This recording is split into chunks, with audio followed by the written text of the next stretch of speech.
Baik, bismillahirrahmanirrahim. Assalamualaikum warahmatullahi wabarakatuh. Waalaikumsalam warahmatullahi wabarakatuh. Semoga kita selalu diberikan kesehatan Allah Subhanahu wa Ta'ala. Baik teman-teman, bertemu kembali dengan saya Pak Ubaidillah selaku Wakil Kepala Sekolah Bidang Kurikulum, dan bersama kita yaitu Saya Miss Ika. Beliau merupakan guru bahasa Inggris ya. Alhamdulillah pada hari ini kita akan membahas mengenai pasca supervisi yang telah dilaksanakan pelaksanaan proses pembelajaran di kelas 9B pada waktu yang lalu.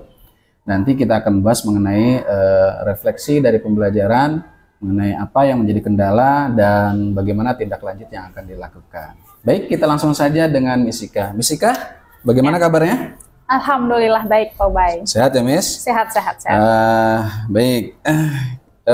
Setelah pembelajaran kemarin, tentu dalam proses pembelajaran selalu ada hal-hal yang memang menjadi kelebihan ya, atau juga kelemahan-kelemahan kita, dan juga hal-hal yang perlu kita perbaiki atau kendala-kendala yang perlu kita perbaiki juga. Mungkin pada saat ini silahkan Miss ceritakan apa saja yang menjadi kendala-kendala dalam proses pembelajaran pada pertemuan yang lalu ya.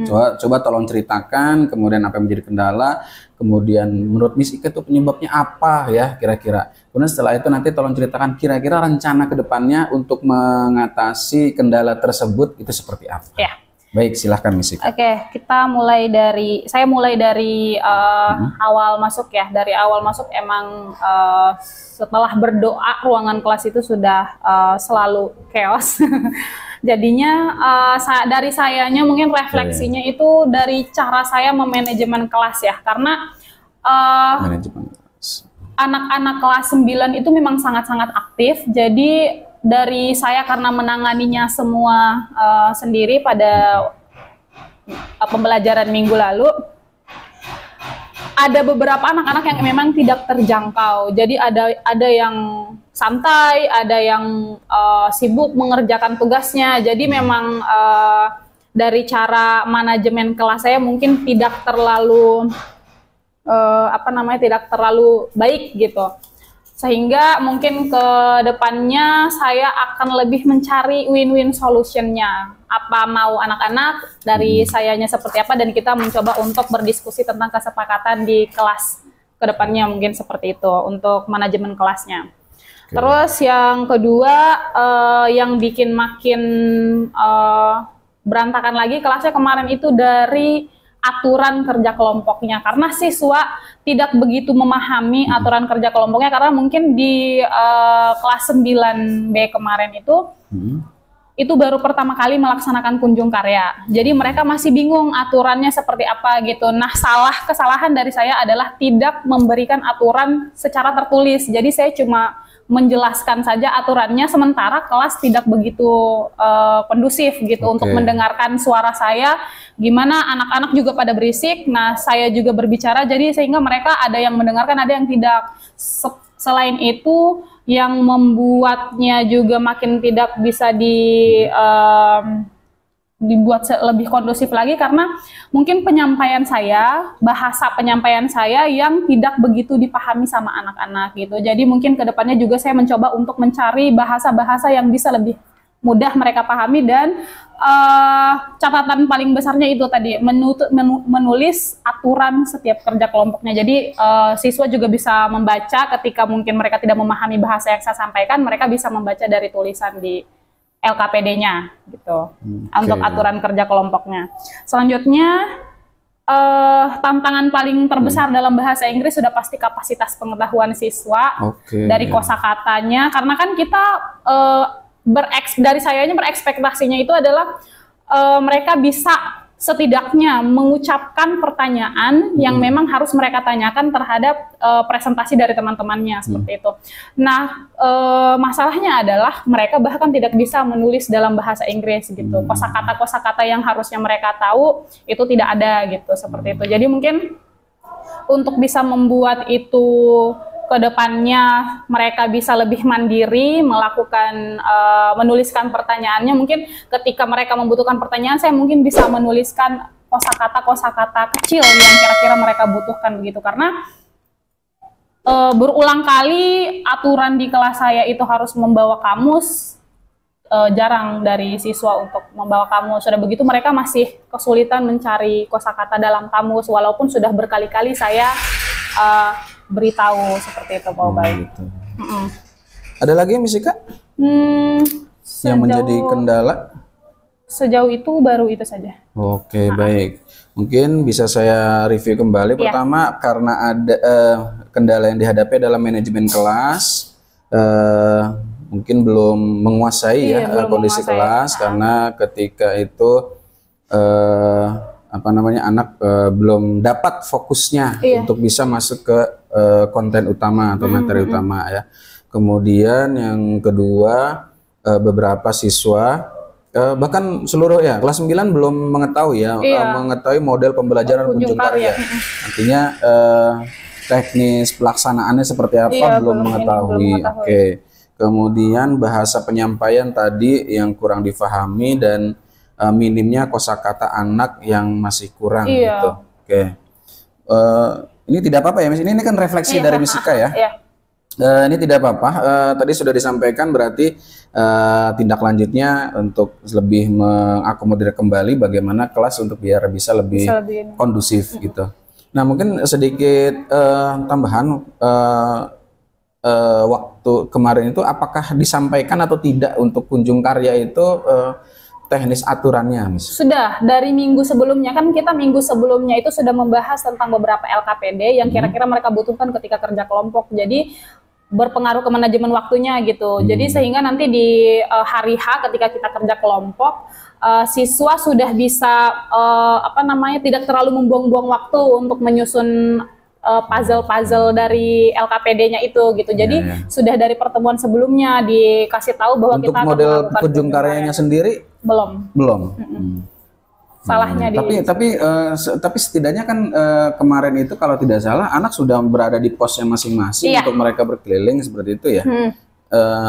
Setidaknya memang tidak 100%, namun beberapa part terlaksana gitu. Seperti kalau tidak salah kemarin kan ada salah satu siswa ya, itu contohnya kalau di video pembelajaran kemarin itu ya teman-teman, itu atas nama Aditya Farhan ya kalau tidak salah. Beliau mempresentasikan karyanya, tugas kelompoknya ke teman-teman yang ada di sana, sehingga itu luar biasa sekali. Jadi untuk Aditya ternyata sangat bagus sekali ya teman-teman, untuk pronunciation-nya gitu, conversation juga bagus dan seperti itu. Itu sudah ada bibit ya. Nah, alhamdulillah Miss, itu nanti dikembangkan saja ya. Dikembangkan. Untuk teknis bagaimana metode kunjung karyanya di awal disampaikan sedikit, ataupun ketika dalam proses diskusi sudah di-spill gitu. Nah, nanti setelah diskusi ini selesai presentasinya kita kunjung karya ya. Secara presentasinya bukan presentasi kelas, tapi presentasi menggunakan kunjung karya. Jadi tugas kalian ditempel di beberapa sudut kelas, kemudian disampaikan. Jadi informasi itu diinformasikan ke anak-anak ketika mereka diskusi gitu. Jadi nggak apa-apa seperti itu. Gitu. Kemudian itu juga bahasa penyampaian, kalau saya pikir sih cukup ya Miss, mungkin bahasa penyampaian. Cuma mungkin volume saja kali ya. Volume suara ya. Kalah oleh anak-anak gitu. Ya, itu dimaklum ya. Karena saya juga ketika ngajar kelas 9B ini lumayan butuh volume yang agak besar gitu untuk bisa anak-anak gitu. Cuma mungkin bisa saja dengan beberapa tepuk atau dengan satu fokus atau play fokus untuk mengalihkan fokus mereka ke kita tuh. Nah, kalau kosakata tadi ya betul sekali, memang ini harus butuh ada tambahan ya karena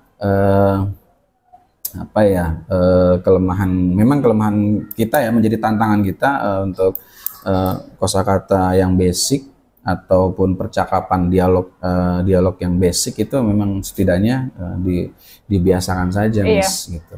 Nah, jadi kayak seperti kalau sudah masuk kelas, di review kembali aja, how are you class, kemudian wajib mereka menggunakan bahasa Inggris atau aturan ketika kelas miss, kalian berusaha untuk menggunakan bahasa Inggris. Sekalipun misalkan dia mau izin ke toilet, atau dia mengajukan pertanyaan atau apa, gitu. Itu sudah seperti itu.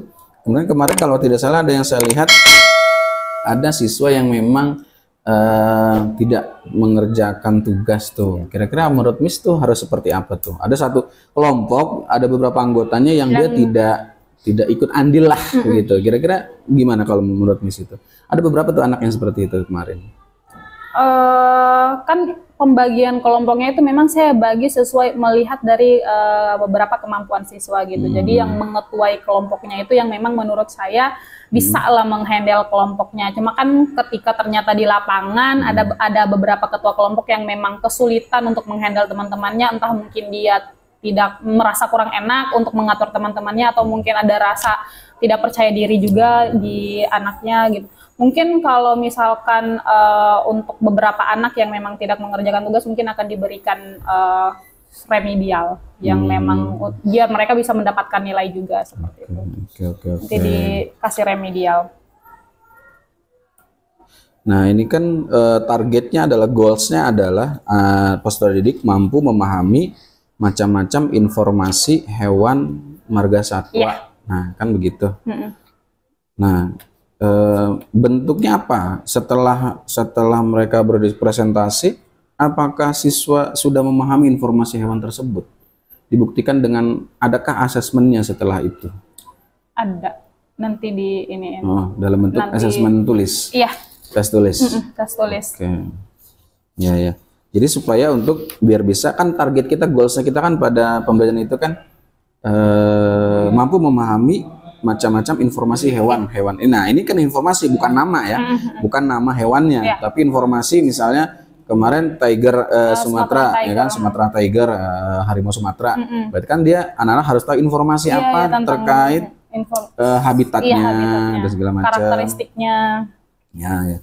Nah, goalsnya kan itu. Nah, maka kita juga harus tahu apakah siswa sudah mencapai itu. Gitu. Dengan memberikan nanti tes tulis. Ya. Boleh. Ya. Nah, sampai tahap itu ya, kalau bisa nih saya usahakan, kita berharap sampai ke tahap itu. Nah, mungkin sedikit masukan ya buat Miss, misalnya ketika ada sebuah kegiatan pembelajaran, jangan selalu ingat apa goals kita pada hari ini. Misalnya goals kita hari ini adalah anak bisa mengucapkan mengucapkan nama-nama hewan marga satwa di Indonesia, itu kan goals. Maka lakukan asesmen formatif ketika mereka diskusi. Misalnya gitu, di situ, Faiz, ini apa? Dalam bahasa Indonesia dulu. Harimau, Miss. Ya, dalam bahasa Inggris. Tigers, oke. Ketika dia tahu tigers, bird, elephant, kemudian rabbit, ya, dan seterusnya. Mereka mampu membaca itu, berarti tersampaikan tuntas goals kita, kan begitu ya? Nah, begitu dengan ini, ketika di sini goalsnya adalah anak memahami informasi salah satu hewan marga satwa di Indonesia, misalnya begitu kan? Maka tanyakan saja, oke, this is Sumatra's tigers. Ya kan? Nah, apa yang kamu ketahui tentang ini? Oh, Sumatera itu tinggal di Sumatera, Miss. Kalau dia harus begini dalam bahasa Inggris, atau dalam bahasa dia dulu untuk awal, coba dialihkan ke bahasa Inggris. Jadi ada tahapan ke situ, gitu. Kita berharap begitu ya. Jadi tidak hanya patokan pada sudah diskusi, sudah presentasi, ada anak yang bisa menjelaskan gitu. Nah, prosentasinya berapa untuk anak yang bisa menjelaskan? 1%, 2%, 10%, 50%? Kalau cuma 1% doang, hanya si Adit doang. Nah, berarti kita harus evaluasi lagi. Gitu. Kita evaluasi lagi. Target saya sih 50%, Pak. Anak bisa memahami informasi hewan gitu. Kalau dirasa berat, maka turunkan goalsnya gitu. Tidak hanya jadi maksud saya gini, target kita jangan terlalu tinggi juga, karena di satu kelas itu kita juga harus bisa berdiferensiasi. Adit terlalu tinggi ininya, dia udah biasa sudah biasa komunikasi dengan baik, bahkan pronunciation juga bagus. Ya lebih baik dari saya lah intinya gitu kan. Nah kan seperti itu, berikan dia tantangan yang lebih, tugas yang lebih gitu ya. Kemudian anak yang baru bisa baca, bahkan what aja dia nanya. Ini ketika kemarin kalau saya tidak salah, saya bertanya kepada si anak namanya siapa ya? Pak Is ya. Saya tanya what happened, apa nih Is artinya? Dia nggak tahu, misalkan begitu. Nah yang seperti itu nggak apa-apa, kita analisis tuh keliling gitu, sambil kita tahu ini anak tahu nggak ya artinya apa gitu. Itu bentuk dari asesmen formatif. Kalau itu aja dia nggak tahu, berarti kita harus perbaiki di pembelajaran selanjutnya gitu. Artinya topik kita masih tentang hewan, marga satwa di Indonesia. Namun untuk anak yang sudah baik, sudah bagus, dikumpulin aja jadi satu, kasih tugas yang berbeda. Dia udah conversation, udah jago lah, udah kayak cuap-cuapnya gitu. Tapi untuk anak yang belum, ya kasih buat yang sederhana aja gitu. What is this? Oh iya. Sekedar itu, jangan. Oh, this is elephant. Oh, this is rabbit. Tahu nggak tuh artinya apa gitu? Dan sebutkan segala macam. Dengan metode yang seperti apa? Yang jadi kayak anak SD Pak, yang apa-apa kan kemampuan mereka. Jadi gini. Jangan sampai kita jauh sampai ke sana, tapi beberapa kosakata juga nggak ngerti, nggak kesampaian, malah jadi berat. Topiknya masih sama, topik marga satwa, hewan-hewan yang ada di Indonesia, nggak apa-apa. Ada tapir, ada harimau Sumatera, ada jalak Bali, ada cendrawasih yang di Papua, kan begitu. Itu apa bahasa Inggrisnya semua. Nah setelah itu tahu, kasih sebuah narasi informasi sederhana terkait itu. Yang kira-kira lebih anak ini tuh mudah gitu. Ya. Nah, jadi kosakatanya yang agak rendah gitu. Karena memang kembali lagi walaupun mereka kelas 9 tapi kemampuan mereka kan masih belum cukup sampai ke situ. Lebih ke situ sih gitu. Jadi kita tuh nggak usah ngejar yang seperti yang di luar lah, sekolah yang segala macam gitu. Kita lihat aja CP-nya. Oh, ngebahas mengenai hewan marga satwa Indonesia. Topiknya adalah hewan marga satwa Indonesia. Oh ya udah. Hewan marga satwa Indonesia ini untuk yang level high, mereka menjelaskan seperti apa sih ini dengan detail yang lebih rumit. Kemudian untuk anak middle, ya udahlah nggak usah susah-susah. What happened? This is apa gitu, dan apa ini? Ini adalah ini. Ini misalkan ini adalah harimau Sumatera. Dia tinggal di Sumatera. Tetap dengan paragraf, 5 paragraf satu kalimatnya pendek-pendek lah gitu. Kemudian ajari mereka gitu. Jadi nggak apa-apa dikumpulin anak-anak yang seperti itu, yang susah. Tapi kan banyak Pak. Sudah kumpulin menjadi sekitar 2-3 kelompok atau 5 kelompok buat latihan gitu. Latihan conversation boleh. Latihan conversation dibuatkan saja teksnya. Gitu. Misalkan begini, mulai dari perkenalan ya. Hai, nama saya Ubaidillah. Siapa nama kamu? Oh, nama saya Miss Ika. Oke, kamu berasal dari mana? Oh, saya berasal dari Sumatera. Nah, Sumatera, hewan apa yang ada di Sumatera? Ininya hewan marga satwa khas yang dari Sumatera. Oh, ada harimau Sumatera. Oh, bagaimana hidupnya di Sumatera? Oh, begini-gini. Tak sama gitu. Gitu kan? Bagaimana lahirnya? Kemudian bagaimana cirinya? Nah, menyebutkan ciri. Bagaimana ini sampai situ aja. Nah, tapi dengan conversation percakapan. Kalau untuk yang golongan yang sudah bisa, yang udah jago, mereka menganalisis itu cocok nggak nih masuk ke sini gitu. Sesimpel itu, ya. Seperti itu ya misalnya. Sedikit gambaran seperti itu maksud saya untuk kita mengakomodir anak yang belum bisa sama sekali. Setidaknya satu kelompok itu dia mudah-mudahan ya ada yang mau belajar lah gitu. Karena memang stigma untuk bahasa Inggris, pusing Pak, Miss pusing. Jangan, apalagi tadi problematika mengenai kamus ya. Nah kamus tadi ya seperti itulah memang problemnya. Memang kita harapkan mereka bawa, namun nggak ada ya. Nah, sekolah sudah menyediakan walaupun tidak begitu banyak, tapi setidaknya mereka sudah bisa tahu caranya gitu. Saya kira itu ya. Mungkin ada lagi Miss kendala yang di lapangan. Kemarin sih poinnya ketika asesmen ya. Oke. Itu kan pembelajaran. Jadi poinnya ketika asesmen, lakukan asesmen formatif. Di mana asesmen formatif menurut Miss di mana? Asesmen formatif. Asesmen formatif itu pada posisi penilaian pada proses pembelajaran. tanpa tulis, bukan Enggak. teks. Tanpa tes. Formatif itu bisa on the spot langsung yang tadi saya katakan, Pak Is, ini gambar apa? Ini binatang apa? Oh, yang dikasih Oh, pertanyaan umpan kayak umpan gitu. balik. Nah, Yes, itu adalah merupakan asesmen formatif. Kenapa kita melakukan asesmen formatif, Miss? Untuk mengecek, mengetahui Kemampuan. anak ini bisa bisa enggak? menjawab apa enggak Ya. sesuai dengan goals kita. Goals kita tadi apa? Misalnya menyebutkan, misalkan ya, untuk anak yang belum bisa bahasa Inggris sama sekali, Iya. bisa menyebutkan nama-nama hewan di Indonesia. Ya. Goalsnya itu untuk si Pais misalnya. Gitu. Maka kita cek, oh ya goals saya adalah ini. Anak bisa menyebutkan nama-nama hewan margasatwa di Indonesia. Ini gambar apa? Ini binatang apa? Tahu, Miss? Belum kan? Iya. Berarti kan dia belum goals. Iya, ya. Nah, disitulah kita ajari di situ. Itu namanya asesmen Formatif. formatif. Jadi ini namanya Tigers. Apa Tigers, Miss. Oke, good. Gitu. Jadi itu memang seperti itu kita bimbing. Kalau ini apa? Oh, ini rabbit. Oke, tahu. Kalau ini apa? Ini ular, Miss. Bahasa Inggris. Apa ya, Miss? Nggak tahu misalnya. Misalkan seperti itu ya. Nggak kasih tahu. Oh, ini namanya ini snake. Oke ya. Sudah seperti itu.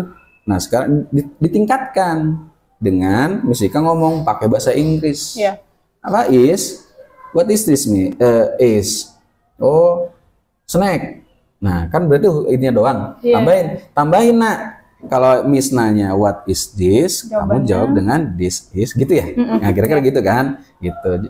Tapi kayak anak SD, Pak, ya memang kemampuan mereka sampai situ. Jangan paksakan udah harus teks yang panjang, gitu. Kira-kira gitu ya. Iya. Jadi Miss Ika juga jangan sampai terbebani, begini Pak materinya susah Pak segala macam. Nggak apa-apa. Jadi kita turunkan saja, kita kembali ke awal lagi aja nggak apa-apa. Gitu. Untuk anak yang sudah jago, udah bisa kayak si Adit dan kawan-kawannya, gitu, berikan dia Yang lebih paragraf gitu. Dit, bawa buku kamus kamu, besok bawa. Ini Miss kasih tugas yang berbeda. Maksud gimana Miss? Nah, sekarang kalau sudah tahu, kamu presentasikan ke Miss apa maksud dari paragraf ini, gitu. Bukan baca loh ya, tapi kau maksudnya apa, kayak gitu kan. Jadi setidaknya dia baca ini apa, kemudian meskipun misalkan dia baru mulai dengan merangkai sebuah kalimat dengan bahasa sendiri nggak apa-apa. Jadi kita bisa naikin si anak itu lebih tinggi lagi, nggak standar dengan yang lainnya. Ya. Kan kasihan dia. Itu namanya diferensiasi, diferensiasi konten materi yang berbeda. Ya.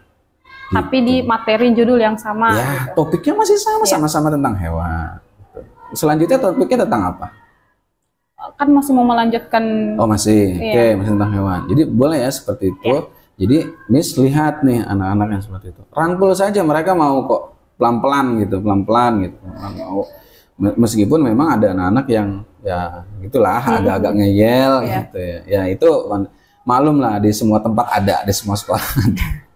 Gitu ya. Jadi selalu lakukan asesmen formatif. Itu namanya asesmen formatif. Iya. Gitu. Kalaupun dituliskan di RPP ya tulis saja asesmen formatif, memberikan pertanyaan-pertanyaan kecil, pertanyaan singkat terkait vocabulary vocabulary hewan gitu. Misalkan kalau mau ditulis di sini gitu, ditulis di asesmen di sini kan. Iya. Ada asesmen formatif. Ini nanti tulisan bukan sikap pengetahuan keterampilan ya. Asesmen awal, asesmen formatif dan asesmen sumatif gitu Kalau ya. asesmen sumatif yang tertulis ya. Ya, asesmen sumatif itu setelah bukan tidak selalu tertulis. Asesmen sumatif itu setelah satu rangkaian kegiatan Selesai. sudah selesai baru ya. dibuat asesmen. Bisa bentuknya tes tulis, bisa bentuk games, ya, bisa dengan presentasi yang disampaikan ke mereka ke kelas, di depan kelas, itu juga bisa saja seperti itu. Artinya dia merangkum lah pembelajaran pada saat itu. Miss kasih beberapa bentuk soal Ya. asesmen sumatifnya, misalkan bentuknya pilihan ganda atau uraian. Misalkan uraiannya itu menjelaskan kehidupan binatang harimau Sumatera di habitatnya, diceritakan dan segala macam. Karena memang sudah selesai satu rangkaian pembelajaran pada hari itu. Itu jadi ada asesmen awal, formatif dan sumatif. Ya. Kalau mau dituangkan formatifnya, kalimatnya tadi menanyakan beberapa pertanyaan terkait hewan-hewan, nama-nama hewan atau misalnya gitu. Sekira itu ya, Miss Ika. Ya. Mudah-mudahan bisa dari diskusi ini kita bisa mengambil insight yang lebih baik. Kemudian ada kendala lagi nggak ya di bidang yang lain? Mungkin waktu kali ya. Karena minggu lalu harusnya empatnya ternyata cuma bisa 2 kelompok. Oke, ya tidak apa-apa, tidak masalah. Insya Allah mudah-mudahan kedepannya bisa lebih baik lagi, dan targetnya selalu ingat apa goals pada hari itu, gitu ya. Kembali lagi apa ya, baik lagi gitu. Dan ketika membuat goals jangan terlalu rumit gitu. Intinya apa sih yang mau target selesai? Oh ini, ya sudah itu aja dulu. Dan jangan terlalu banyak-banyak. Gitu. Supaya kita bisa fokus. Itu tadi. Jadi ada diferensiasinya di sana. Di RPP di modul ajar juga bisa dituangkan. Dituangkannya di mana, Pak? Ditaruh di pembagian kelompok. Pembagian kelompok untuk anak yang sudah paham diberikan tugas menganalisis habitat hewan marga satwa di Indonesia. Untuk anak yang kurang belum, dia menyebutkan nama-nama hewan dan menjelaskan kepada temannya dan segala macam nama marga satwa, menyebutkan dalam bahasa Inggris. Saya kira itu saja gitu. Jadi topiknya masih tetap sama marga satwa, hewan marga satwa, tapi dengan tingkat yang berbeda levelnya, gitu ya. Baik, terima kasih Miss Ika dan teman-teman sekalian. Demikian pembahasan mengenai refleksi kita pada hari ini terkait pembelajaran bahasa Inggris. Cukup menarik sekali ya teman-teman, banyak hal yang bisa kita dengarkan dari informasi Miss Ika. Mudah-mudahan ini dapat menjadi motivasi untuk kita semua. Terima kasih Miss Ika. Terima kasih Pak Ubay. Terima kasih semuanya. Kita cukupkan baca hamdalah. Alhamdulillahirrabbilalamin. Assalamualaikum warahmatullahi wabarakatuh. Waalaikumsalam warahmatullahi wabarakatuh.